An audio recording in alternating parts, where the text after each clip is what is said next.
insecure sikit lah. Insecure walaupun dengan mak sendiri. Sebab kita rasa tak cantik. Hai cantik. Nama apa? Nama Ira. Ira. Okay. Duduk dekat area Pasir Gudang ke? Tak, duduk dekat Kempas. Kempas. Datang sini.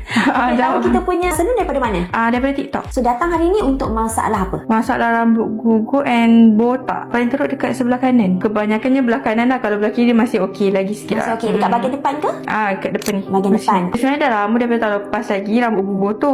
Tapi yang paling perasan tu awal tahun ni lah. Betul-betul nampak botak sangat. Sebelum ni pun dah pakai macam hair tonic apa semua, tapi still sama juga. Okay, ada pergi salon tak untuk buat treatment atau pergi klinik ke? Tak pernah. Ni first time. Ini first time? Ni first time. Terus ada rasa gatal-gatal ke?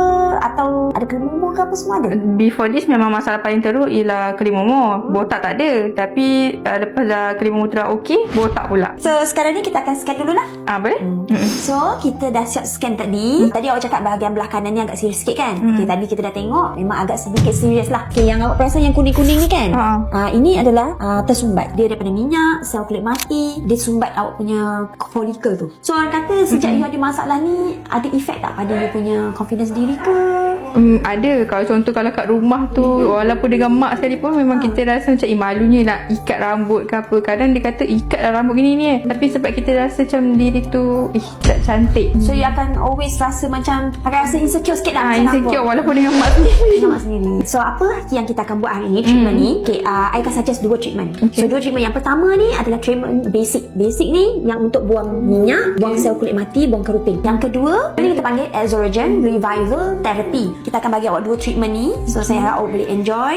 Okay, kalau ada rasa tak selesa ke apa, just bagi tahu je. Okay. Boleh.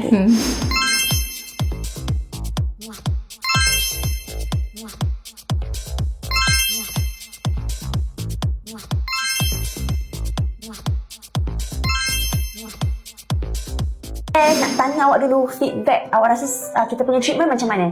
Setakat ni saya rasa memang best lah. Sebab kita tak pernah buat kan sebelum ni kan. Tapi daripada A to Z memang okey. So tadi kita ada buat treatment untuk cuci kulit kepala juga kan? Saya nak tunjuk dekat you. Selepas dah buat treatment tu macam mana? Kita tunjuk dulu sebelum. Okay, ni selepas kita cuci kat you.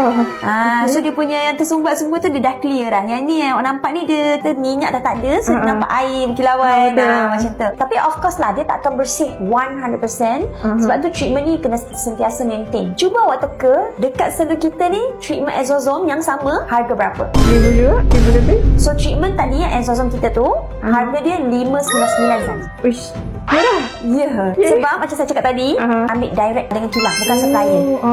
So kita punya ingredient semua tu kita ambil direct daripada kilang dia terus. Berbaloi tak awak rasa? Sangat berbaloi. Nak berbaloi. Yes. So itu saja. Thank you so much. Okay. So lagi 2 minggu kita jumpa untuk tengok result. Okay. Okay, boleh.